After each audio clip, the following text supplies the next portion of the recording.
So Paul's been talking about his rights as an apostle. He can eat and drink, even food sacrificed to idols. He can bring along a believing spouse. He can receive financial support in ministry. But grappling and dividing over those rights would be immature thinking. Our king did not exploit his reign, but he served and died for us. And so Paul will forfeit his rights whenever they have potential to hinder the gospel. He sees the giving up of these rights as rigorous bodily discipline that brings his life into alignment with his beliefs. Yes, well, that's Paul. He can do what he wants. I have a right to do anything. We ordered this idol meat, and I'm not going to buckle just because Bucky's a crybaby. Paul does have a good point. I don't care what he's got, Popsicles. My rights shall not be infringed. This is insanity. Spectacles, you're on the board. Can't you get things done? Well, what do you want me to do about it? I don't know. Make Bucky go away or something. Now in chapter 10, Paul warns these Corinthian know-it-alls that just because they show up for church and go through the motions doesn't give them a free pass to disregard Christ-like living. And to frame his argument, he reminds the church of their collective spiritual history. For I do not want you to be ignorant of the fact, brothers and sisters, that our ancestors were all under the cloud. In Exodus 14 we read, "And the angel of God, who had gone before the camp of Israel, withdrew and went behind them. The pillar of cloud also moved from before them and stood behind them, so that it came between the camps of Egypt and Israel. The cloud was there in the darkness, but it lit up the night." So everyone in that group benefited from God's guidance and protection, and that they all passed through the sea. Right back to Exodus 14. So the waters were divided, and the Israelites went through the sea on dry ground, with walls of water on their right and on their left. Everyone there experienced this miracle and shared in the deliverance from slavery. They were all baptized into Moses in the cloud and in the sea. You can see how Paul is making this more relevant to the Corinthians. You guys are arguing about which leader baptized you. Well, our ancestors experienced covenant initiation under Moses. Talk about grounds for boasting. They all ate the same spiritual food and drank the same spiritual drink. God was faithful and provided manna in the wilderness and water from the rock. For they drank from the same spiritual rock that accompanied them, and that rock was Christ. Okay, let's go on a brief tangent here. God provided water from a rock on 2 occasions, once in Exodus 17 and once in Numbers 20. Later, a rabbinic legend taught that it was one physical rock, or a rock-shaped well, that literally followed Israel through the wilderness. So some scholars think when Paul says the rock accompanied them, he's making an allusion to the legend and appealing to its credibility. I think that's reading a bit into the text, since he's using analogies here. He calls it a spiritual rock and spiritual food and water. What's important to his argument is that Christ was present with his people in those ancient times, and he was providing for them along the way, as he continues to do for the churches like Corinth today. Verse 5, "Nevertheless, here's our turning point. God was not pleased with most of them. Their bodies were scattered in the wilderness." So even with the right leaders and the right experiences and the right knowledge and the right blessings, many of those ancient Israelites weren't pleasing to God. So their bodies were scattered. Their bodies that were meant to work together in unity for God's purposes were split apart over selfishness, and their division resulted in death. And then Paul says, "These things occurred as examples to keep us from setting our hearts on evil things as they did." And then he gives some examples of the sin behavior that we should avoid. "Do not be idolaters, as some of them were. As it is written, the people sat down to eat and drink and got up to indulge in revelry." This is a quote from the golden calf incident in Exodus 32. The people are waiting for Moses to come down the mountain, and when he's delayed, they decide to fashion their own god and throw a wild party, worshiping it and doing whatever they wanted. They didn't wait. That's bananas, right? But notice that Aaron called this idolatrous event a feast to Yahweh. I wonder if religious language is ever co-opted for selfish agendas today. Nah. Okay, next example. "We should not commit sexual immorality as some of them did, and in one day 23,000 of them died." We've seen that sexual immorality was a big problem in Corinth too.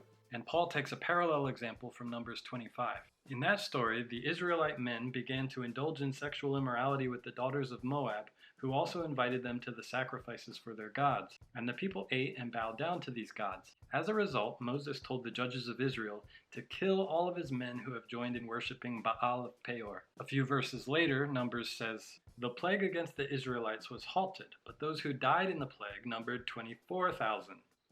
Numbers says 24,000 and Paul says 23,000. Now, even though the numbers aren't the point of what Paul's saying, I know this kind of thing can upset some people. So let's take a little detour to discuss some solutions. The easiest explanation is that Paul or his scribe made an error. Maybe he was thinking of the 23,000 Levites that were counted in the census in the next chapter of Numbers. No big deal, doesn't affect anything about the gospel or our faith and practice. Another possibility is that since both of these numbers are big round numbers, then they're not meant to be exact. Maybe numbers rounded up and Paul rounded down. Other possibilities might involve some missing information. Maybe Paul had access to a rabbinic source that we haven't discovered yet. For example, maybe the tally in Numbers includes Moabites killed, but Paul only mentions the Israelites. Or maybe 1,000 of the people killed weren't directly involved in the sin, but were somehow held accountable. Or since Paul says 23,000 died in one day, maybe another 1,000 died after some time had elapsed. It's also possible that Paul's referring to another event entirely, like the golden calf incident, or that one combined with another, and he's getting his tally from another source that we don't have. In any case, Paul's point isn't the number of people who died, but the fact that judgment took place, and that should serve as a warning for those who play with fire. Next example, we should not test Christ as some of them did and were killed by snakes. They complained about having to eat manna instead of ordinary food. In Numbers 11, they grumble, "Give us meat to eat." In Numbers 21, they say, "Why have you brought us up out of Egypt to die in the wilderness? There is no bread, there is no water, and we detest this miserable food." Do you see the parallel to the Corinthians? We have a right to eat whatever we want. Everything is permissible. Food for the stomach, and the stomach for food. Well, in the Exodus story, God sent venomous snakes to judge the people's sin. Paul goes on, "And do not grumble, as some of them did, and were killed by the destroying angel." Paul might be referring to the Korah narrative in Numbers 16, the prominent grumbling in Numbers 14, or possibly the golden calf incident from Exodus 32. I assume that Paul's command not to grumble also relates to the leadership factions that had risen up in Corinth. Maybe some of the congregation were grumbling against Paul. But all these examples from Israel's history result in God's judgment of their sin, and the Corinthians were guilty of the same things. Verse 11, "These things happened to them as examples and were written down as warnings for us on whom the culmination of the ages has come. So if you think you are standing firm, be careful that you don't fall." It's easy to forget the basics, especially if you've walked with Christ for a long time. We have to learn from past mistakes and failures. Remember, just because you've checked all the right community boxes doesn't mean you've been faithful to Jesus. We have to be careful not to fall into contemporary forms of these same sins. No temptation has overtaken you except what is common to mankind. In this case, it's idolatry, sexual immorality, and grumbling. And God is faithful. He will not let you be tempted beyond what you can bear. But when you are tempted, He will also provide a way out so that you can endure it. What an encouragement for times when we think our sin is too great to bear. We can call on the faithfulness of God and look for the way out. Therefore, my dear friends, flee from idolatry. I speak to sensible people. Judge for yourselves what I say. Cult leaders expect blind allegiance, but Paul's a good leader. He wants the Corinthians to think this out, to see what he's saying and why it makes sense in light of the cross. In this case, it's an appeal to learn from Israel's past mistakes and fleeing from idolatry. Is not the cup of thanksgiving for which we give thanks a participation in the blood of Christ? And is not the bread that we break a participation in the body of Christ? Because there is one loaf, we who are many are one body, for we all share the one loaf. This idea of fellowship and having the Lord's Supper is more than just hanging out. We're participating in Christ and with each other. That involves identifying Jesus as our King and seeking to be united to Him. Consider the people of Israel. Do not those who eat the sacrifices participate in the altar? So there's meaning behind the ritual. We identify with what we worship. Do I mean then that food sacrificed to an idol is anything, or that an idol is anything? No, but the sacrifices of pagans are offered to demons, not to God. And I don't want you to be participants with demons. You cannot drink the cup of the Lord and the cup of demons too. You cannot have a part in both the Lord's table and the table of demons. Are we trying to arouse the Lord's jealousy? Are we stronger than He? Paul seems to have Deuteronomy 32 in mind here. Moses says, "They made him jealous with strange gods. With abominations they provoked him to anger. They sacrificed to demons who were not God, to gods whom they have not known, new gods who came lately, whom your fathers did not know."